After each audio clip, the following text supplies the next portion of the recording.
Each year, world leaders gather in New York City for the UN General Assembly, a stage where presidents outline their vision and address global challenges.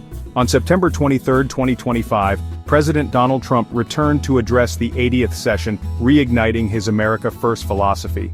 A technical glitch with the teleprompter forced Trump to rely on paper notes, but he quickly pivoted to his core message, defending national sovereignty against global overreach.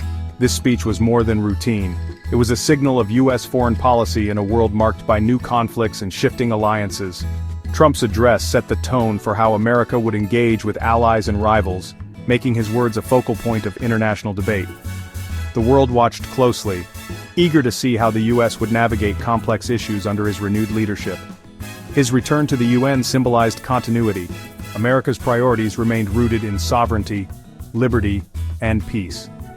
The anticipation in the room was palpable as Trump took the podium, ready to make his mark on the global stage once again.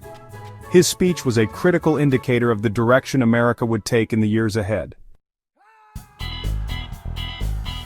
Trump's speech forcefully rejected what he called destructive globalism, arguing that the UN undermines national sovereignty.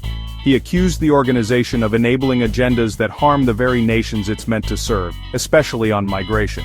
Trump identified uncontrolled immigration as the top political crisis, blaming the UN for aiding migrants and threatening Western nations.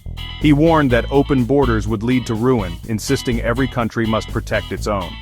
His America First doctrine clashed with leaders who favor international cooperation, calling instead for nations to act in their own citizens' interests.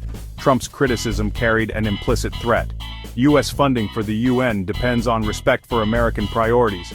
He cited the defunding of UNRWA as an example, warning that U.S. support is not guaranteed. The message was clear: America's financial leverage would be used to demand change. Trump's stance reignited debate over the UN's role and the future of global governance.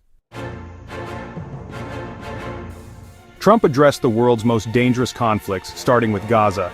He demanded an immediate end to fighting and the release of hostages, opposing unilateral recognition of a Palestinian state.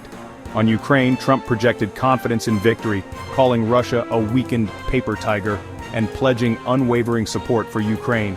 He advocated for NATO members to defend their airspace, signaling a more aggressive stance. Turning to Iran, Trump touted the success of Operation Midnight Hammer, claiming U.S. strikes had destroyed key nuclear sites. He declared America would never allow Iran to obtain nuclear weapons, reaffirming a hardline policy. Trump's approach was clear direct negotiation, strong support for allies, and decisive military action. He favored bold, unilateral moves over multilateral consensus. For Gaza, it was about hostages. For Ukraine, arming an ally. For Iran, preemptive force. This set him apart from the diplomatic strategies favored by many at the UN. On climate change, Trump dismissed it as the greatest con job, rejecting global consensus and green energy policies. He argued these policies simply shift pollution elsewhere, putting him at odds with most world leaders. Reactions to Trump's speech were swift and divided. On Gaza, leaders like Turkey and Jordan condemned U.S. policy, while the General Assembly pushed for a two-state solution. Opposed by the U.S. Latin American leaders criticized Trump's anti-drug and sanctions policies, while Hungary and Argentina signaled support for his vision.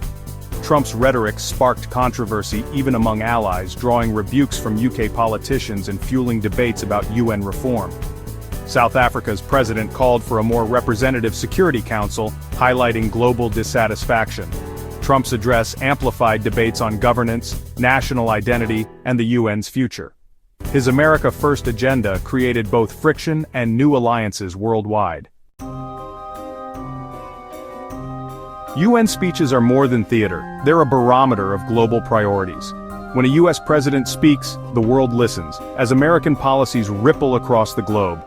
Trump's address reignited debates over sovereignty versus globalism, shaping how nations tackle shared challenges.